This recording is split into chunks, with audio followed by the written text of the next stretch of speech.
Jama'a assalamu alaikum wa rahmatullahi ta'ala wa barakatuhu. Da masoyana da ma wa'inda ma ba sa suna. Wannan gaskiyar ta shafi kowa, riga ce mara wuya, daidai wuyan kowa ce. Wannan matsalar da ta faru mun jahilci al'amari. Sannan na raina mana ajawali dukanmu, daga mazan muhammatanmu. Wannan matsalar duk wani abu da Allah ya kaddara shi zai faru akan dan adam. To tun kan haifi uwar mai sabulu bela da farinta, Allah ya rubuta tun kan halicci annabi Adamu zai faru kaza da kai koke da kuke kallo ko kuke sauraron me nake faɗa. Duk wani mai jin harshe na to ya haƙuri, zan faɗi magana ko ya yadda ko kar Allah ya sa yadda. Wai har Yahuda su je su kirkira abu yana faruwa a cikin su, yana faruwa a can yo koda ya zo cikin mu ko mun gan shi ko ya shigo cikin ɗakin mu ya isa ya hana mu je jami'in sallah? Akwai wani abu da ya isa, akwai wata halitta da aka yi ta cuta wacce za ta zo ta faru ta hana ku jami'in sallah? Muna musulmai, ku yi wa zuciyarku da kanku adalci.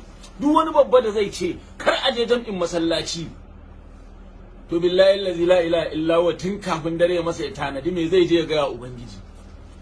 Ni ba wa'azi nake muku ba, ni mai neman kuɗi ne, amma an yi rashin hankali, shi yasa nake gaya muku ba a da hankali a wannan lokacin. An yi rashin hankali, ban taɓa tunanin ba mu da hankali ba sai yanzu. Ta daɗe bata zo ba.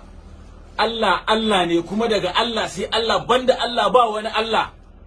Ko me shi ya kirkire shi shine zai kawo maganin sa.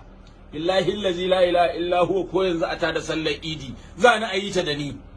Kuma ba coronavirus ba, idan cutar duk duniyar nan ce a jikin mutum da za ta shafe ni, zan je in yi, na tabbatar da cewa daga nan ina zan tafi. Amma ka ki ka je kai sallah, kuma ka tafi an ja an yabo ma ita, ka da gida kana kai ba za ka shiga jami'in sallah ba saboda jahilci. Yahudi ya ci nasara a kanka, manzo Allah ya ce ku gaisa, an zo an ce maka kai haka, an ce kai sallah, an zo an ce ku raba sahu, kar ku yi kaza, kar ku yi kaza, kar ku yi kaza, kar ku yi kaza.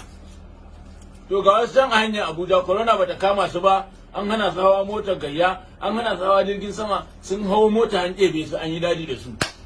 Su kuma in aka kai su me ya kashe su? Kaga an guji corona an dawo wajen corona ba? Ka gudo mata, ka hawo mota saboda ka hawo jirgi, an ce ka hau ka taho a hanya, wasu sun kama, kuma ba mu da wata doka, ba mu da wani komai da komai kansu suke so, ba wani ɗan shugaban ƙasa da za ta faru a kansa. Babu shi, ƙarya ne, ko ɗan uban waye aka ce ta faru da shi ƙarya ne, propaganda ce. Mu ake son a daɗa zurmawa, a kwashe mana kuɗi. In za ku farka daga bacci ku farka, na ku a Isa Gwanja har kullum.